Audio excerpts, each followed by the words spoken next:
हरियाणा के नगर निगम चुनाव, खास तौर पर सोनीपत में होने जा रहे मेयर के उपचुनाव की आज जिक्र करेंगे। एक बार फिर यह चुनाव दिलचस्प मोड़ पर पहुंच गया है। बीजेपी से 44 आवेदन प्राप्त होने के बाद यह स्पष्ट हो गया है कि इस चुनाव में पार्टी को अपनी रणनीति और उम्मीदवार चयन करने में कड़ी चुनौती का सामना करना होगा।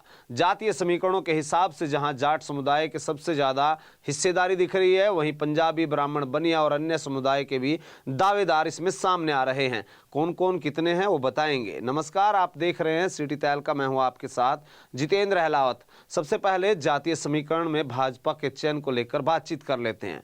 सबसे पहले जाट समुदाय भाजपा के लिए जहां सबसे महत्वपूर्ण वोट बैंक माना जा रहा है। चूंकि इस समुदाय के सबसे ज्यादा उम्मीदवार भी सामने आ रहे हैं, तो पार्टी इस पर खास ध्यान रखेगी। किसी ऐसे उम्मीदवार को टिकट दी जाए जो जाट समुदाय का विश्वास प्राप्त कर सके और साथ ही अन्य समुदाय के वोट बैंक को भी आकर्षित कर सके। वहीं पंजाबी व अन्य जातियों के भी जहां 9 सदस्य की यदि बात करें, तो पंजाबी समुदाय से 9 उम्मीदवार, ब्राह्मण समाज से 6 उम्मीदवार, बनिया बिरादरी से 5 उम्मीदवार वहीं टिकट की दावेदारी कर रहे हैं। इसको लेकर चुनौती यहाँ भी होगी और समुदाय से संतुलन बनाए रखने के लिए किसी भी समाज को नाराज नहीं किया जाए, ये भाजपा के लिए चुनौती है। वहीं विश्वसनीयता और पार्टी सदस्यता को लेकर भी लगातार पार्टी विचार करेगी।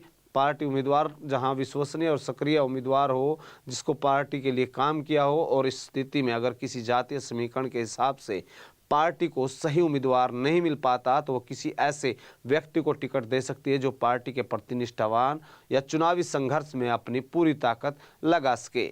वहीं आम आदमी पार्टी और कांग्रेस का चुनावी दाव भी लगातार देखा जा सकता है। आप पार्टी और कांग्रेस दोनों ही भाजपा के लिए चुनौती बन सकती है। कांग्रेस ने अपनी तैयारी शुरू कर दी है, जल्द ही अपने उम्मीदवारों की सूची भी जारी कर सकती है। आम आदमी पार्टी भी इस चुनाव को लेकर जहां सक्रिय है, अपने उम्मीदवारों का चयन जल्द कर सकती है। इन दोनों पार्टियों को जहां देखना होगा कि वह किस तरीके से जातीय समीकरण व स्थानीय मुद्दों पर ध्यान रखते हुए अपनी रणनीति तय करती है और भाजपा के बाद कैसे उम्मीदवार को उतारती है। क्या होगा भाजपा का फैसला, यह भी देखना रोचक होगा। जहां भाजपा उम्मीदवार चयन में किस तरीके की तहरीज है, जातीय समीकरणों के हिसाब से उम्मीदवार का चयन करेगी या फिर एक ऐसा व्यक्ति चुनेगी जिसे पार्टी का भरोसा हो या जो चुनावी मुकाबले में पार्टी की जीत सुनिश्चित कर सके। अगर पार्टी जातीय समीकरण पर ज्यादा ध्यान नहीं देती तो जाट समुदाय से ही उम्मीदवार संभावित है। लेकिन अगर भाजपा का उद्देश्य पार्टी को निष्ठा और विश्वसनीयता की प्राथमिकता देना है, तो किसी अन्य उम्मीदवार का नाम भी सामने आ सकता है। वहीं सोनीपत का मेयर उपचुनाव केवल एक राजनीतिक संघर्ष नहीं, बल्कि विभिन्न जातीय समीकरणों और पार्टियों की रणनीति का भी एक परिणाम होगा।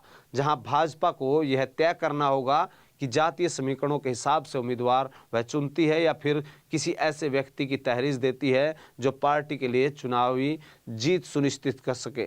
क्योंकि इतने ज़्यादा आवेदन आने के बाद पार्टी के सामने ये भी चुनौती होगी कि यदि किसी एक समुदाय या किसी को टिकट दी जाती है तो अन्य वर्ग कहीं नाराज ना हो जाए। आपका इसको लेकर के क्या कुछ कहना है, कमेंट करके जरूर बताइएगा। जहां अब हरियाणा में चुनावी बिगुल निकाय का बजने के बाद अब दिलचस्प पहलू सामने आ रहे हैं। तमाम छोटी बड़ी निकाय चुनाव से जुड़ी खबर पाने के लिए देखते रहें सिटी तहलका। नमस्कार। अब किसी भी प्रकार के दर्द से क्यों होना परेशान, जब ऑर्थो चार्ज कैप्सूल हो आपके पास। सभी प्रकार के दर्द में आयुर्वेदिक पद्धति पर आधारित रामबाण इलाज।